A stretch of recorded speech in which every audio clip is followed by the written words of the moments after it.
Assalamualaikum warahmatullahi wabarakatuh. Allahumma shalli wa sallim ala Sayyidina Muhammad wa ala ali Sayyidina Muhammad. Dalam video ini saya akan bercerita tentang pengalaman saya dan keluarga dan juga beberapa tetangga yang masih kerabat, yaitu tentang penyakit polio yang pernah kami derita.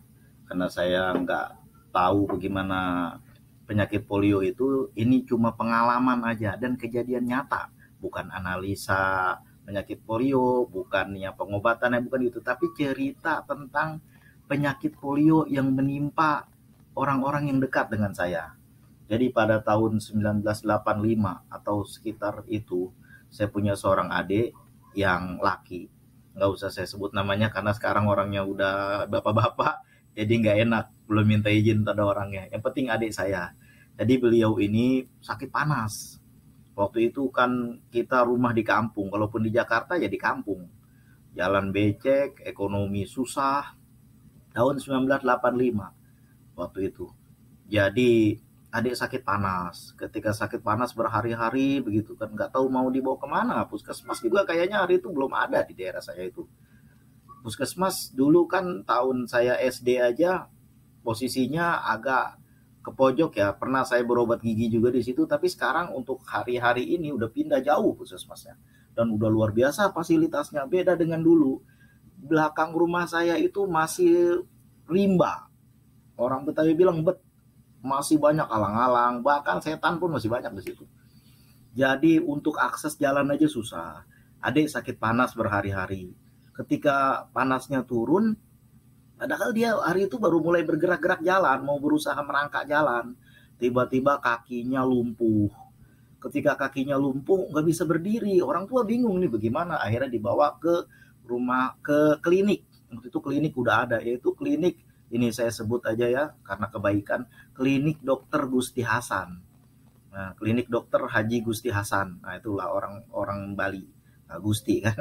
Jadi klinik dokter Haji Gusti Hasan. Biasanya orang kalau misalnya sakit pada tahun itu, kalau nggak ke rumah sakit umum di Tangerang, ya dibawa ke klinik beliau. Dan itu buat orang-orang yang punya aja, yang ekonominya ngalir. Tapi buat orang yang nggak punya, ekonomi nggak mau, susah dibawanya. Karena mahal dan jauh di Tangerang, dari tempat kami jauh. Dan kata dokter ini polio. Nah, itu aja. Saya nggak tahu karena Bapak nggak cerita lebih banyak lagi. Yang jelas, suruh bawa ke rumah sakit waktu itu Cibiset. Saya lupa kepanjangannya itu, rumah sakit Belanda.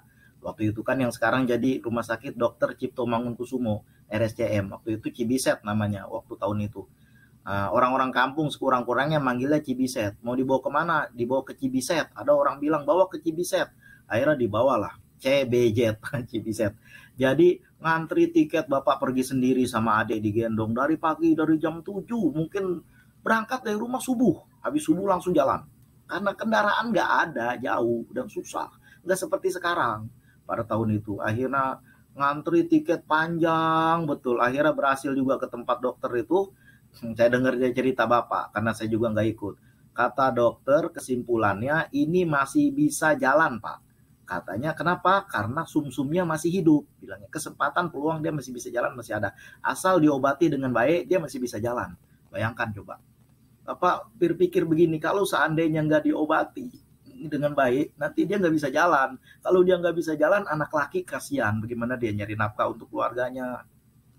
Karena setelah itu, orang-orang yang sesama kena penyakit polio itu, kena polio itu, ada satu anak perempuan seusia dia juga, anaknya cantik, ya, mana-mana terpaksa harus, ketika adek udah bisa jalan dia pakai tongkat. Ada satu lagi sedih di Serpongkat, masih kerabat juga, kerabat sangat jauh, dia terpaksa kemana-mana naik gerobak, didorong pakai tangan, disorong pakai tangan.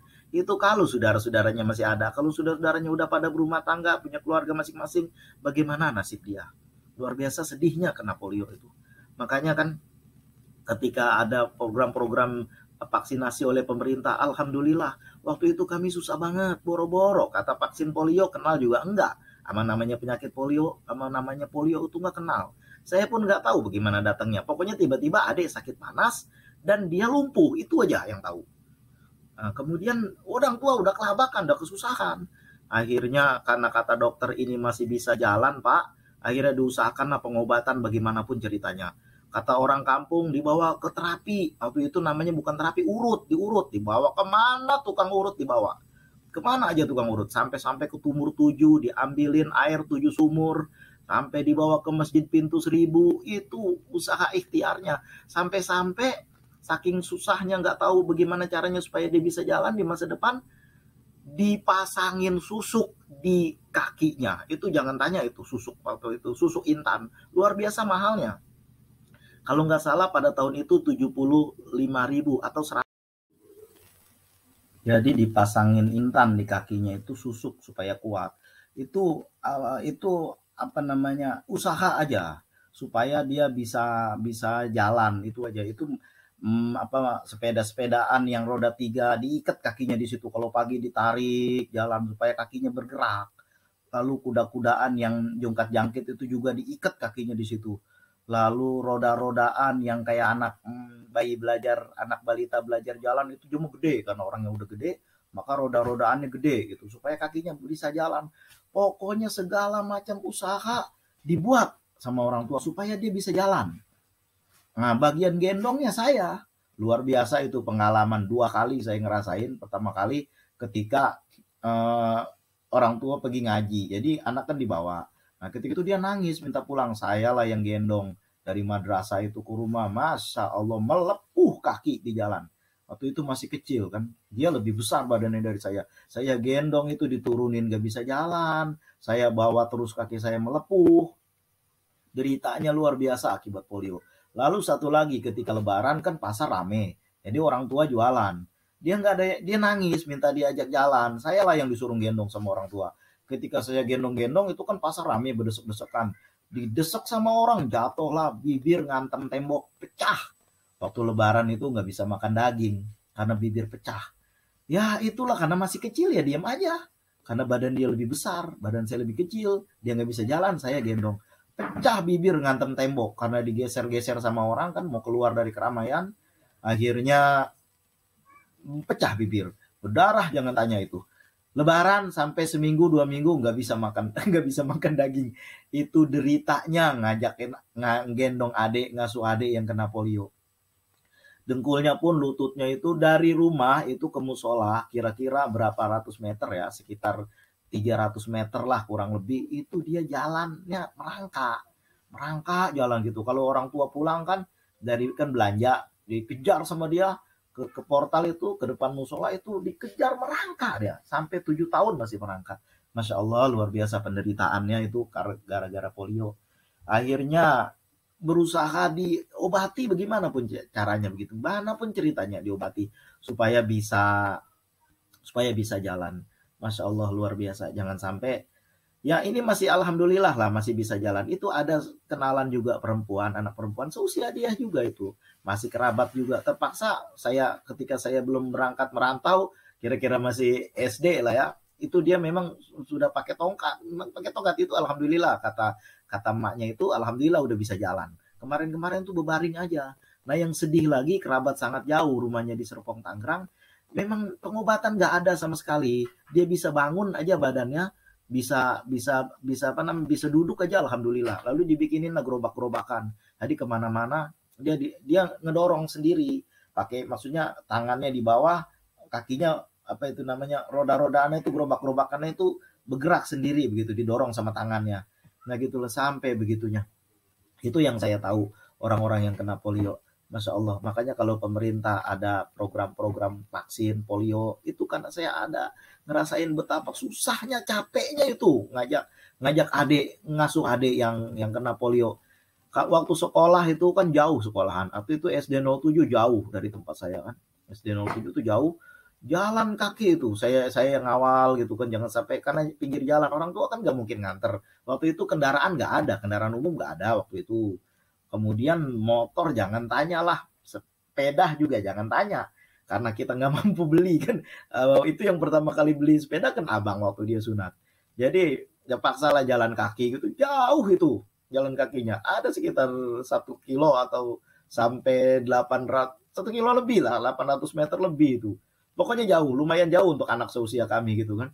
Jadi saya yang awal gitu kan, pulangnya saya biarin aja dulu nanti baru pulang gitu kan. nanti baru pulang sama-sama, atau kadang-kadang dijemput sama orang tua. Lelah sekali. Tapi bapak bilang sabar aja, pokoknya bagaimanapun dia harus bisa jalan. Ya walaupun sekarang alhamdulillah usahanya banyak dan hidupnya sejahtera, kita nggak ngungkit apa-apa. Cuma ini pengalaman penting banget untuk kita yang khawatir kena polio. Namanya juga kita usaha kan, namanya kita usaha. Mudah-mudahan jangan sampai kena. Ini kan pengalaman sedih banget waktu itu kan, tahun-tahun 1985-an lah, sampai saya pergi merantau. Tapi dia udah bisa jalan waktu itu, udah lulus SD bahkan. Waktu itu kan buku kami masih ini Budi, ini Bapak Budi, Kerbau akibat cacat akibat polio ini dideritanya seumur hidup sampai hari ini, jalannya masih miring. Nah, waktu itu kan pendidikan, ketika lulus SD perjuangannya luar biasa. Memang anaknya cerdas, sampai-sampai itu karena dia selalu juara di SD gitu kan, masuk ke Ancol itu, Taman Impian Jaya Ancol khususnya Dupan, dia tuh nggak bayar. Waktu zaman Pak Harto itu ada sertifikatnya, dia tuh masuk nggak bayar, saking saking penghargaannya kan, karena dia juara terus.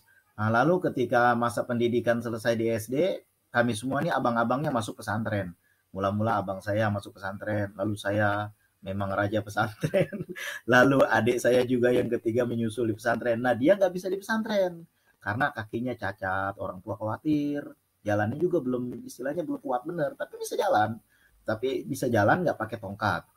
Cuma jalannya harus pelan-pelan. Sekarang insya Allah udah gagah. Nah, kalau sekarang mungkin karena seiring usia ya, dia udah gagah, jalannya nggak ada masalah. Waktu dia SMA pun SMP udah gagah, nggak masalah. Cuma cacat tetap ada, jalannya miring. Waktu itu lulus SMA ceritanya. Saya pulang merantau. Maklum lah ini si bujang jauh, kerjaannya merantau aja kan.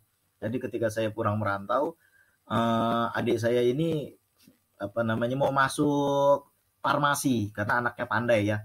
Masuk farmasi semua bisa lewat sama dia. Cuma satu aja karena kakinya cacat.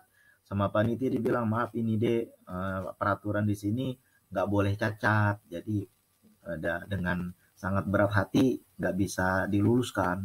Nah, gitu akhirnya nggak masuk farmasi. Saya nggak tahu, saya pergi merantau lagi, balik-balik dia udah jadi sarjana hukum. Kemudian saya merantau lagi, balik-balik lagi, ternyata dia udah banyak usahanya gitu kan. Ya alhamdulillah, namanya saudara, kita doakan aja, yang penting dia udah bisa jalan dan dia udah hidup dengan baik. Itu aja yang penting, bisa jalannya dulu. Inilah akibat cacat, akibat karena polio ya, luar biasa pada tahun itu. Waktu saya SMA, untuk SMA juga jarang ada di rumah karena SMA-nya jauh, pulangnya sekali-sekali aja gitu saya ya. Nah, saya tengok adik saya ini digotong dari sekolahannya SMA tuh. Kenapa? Rupanya dia main bola. Dia kan senang main bola walaupun kakinya cacat, senang main bola. Jadi di center lah. Kalau main bola itu kan ditendang, di center dari jauh bola, kenalah kakinya yang sehat. Patahlah kakinya yang sehat itu. Ya udah, yang satunya cacat, yang satunya lagi patah, paksa nggak bisa ngapa-ngapain gitu kan, akhirnya dikasih tongkat. Ya alhamdulillah udah sembuh lagi. Itu diurut, yang diurut bukan dia, diurut itu kan sama tukang urut. Kalau nggak salah itu istilahnya cimande. Nah, diurut itu sama teman tukang urut cimande, yang diurut bukan dia, yang diurut itu ayam yang diurut. Tapi dia yang berteriak-teriak kesakitan. Nah, itu nggak tahu kenapa. Pokoknya alhamdulillah yang patah itu, yang sehat tuh patah, kemudian bisa baik lagi, bisa sembuh lagi. Nah, yang cacat tetap cacat ya, yang akibat polio itu. Dan dia alhamdulillah sampai sekarang bisa jalan dengan baik. Dan hidupnya jauh lebih makmur daripada kita semuanya. Daripada saya dan yang lain-lainnya ya, khususnya maksud saya gitu. Alhamdulillah, walaupun dia itu kena polio, tapi dengan pengobatan yang, ya cacatnya nggak hilang, tapi bisa jalan aja itu. Bisa jalan aja tujuan Bapak gitu kan. Bukan bisa sempurna juga nggak apa-apa, yang penting dia bisa jalan. Alhamdulillah bisa jalan, bisa sekolah dengan baik. Cuma di beberapa sekolahan khusus seperti farmasi dia nggak lulus, bukan karena otaknya tapi karena kondisi dia yang cacat gitu kan. Nah itulah Bapak Ibu akibat polio. Mudah-mudahan kan jangan sampai ini ya, kita juga yang ngasuh capeknya luar biasa itu, biayanya juga banyak kan. Ini pengalaman kisah nyata yang pernah saya alami ketika mengasuh adik yang kena polio. Memang nggak tahu ya kenapa tiba-tiba pokoknya dia panas badannya gitu kan, panas, kemudian ketika panasnya udah turun kakinya lumpuh. Nah itu ya kita kelabakan lah istilahnya, kan dibawa kemana, puskesmas pun jauh hari itu, nggak ngerti-ngerti masalah kesehatan. Paling-paling waktu itu kalau orang-orang kami katakanlah di sana itu cuma sakit ya paling-paling masuk angin, dikerokin ya baik, minum jamu tolak angin waktu itu ya sehat lagi. Kemudian paling-paling korengan di kaki karena kutu air ya itu sembuh. Ini tiba-tiba ada penyakit yang aneh gitu kan, bisa bikin orang lumpuh, namanya juga nggak tahu apa. Dokter Gusti Hasan ya kasih tahu bahwa itu namanya polio gitu kan, akibat polio. Juga akhirnya disuruh rujuk lah ke Cibiset, itu rumah sakit Belanda waktu itu. Dan alhamdulillah dengan segala macam pengobatan, walaupun dia tidak sempurna tapi masih bisa jalan.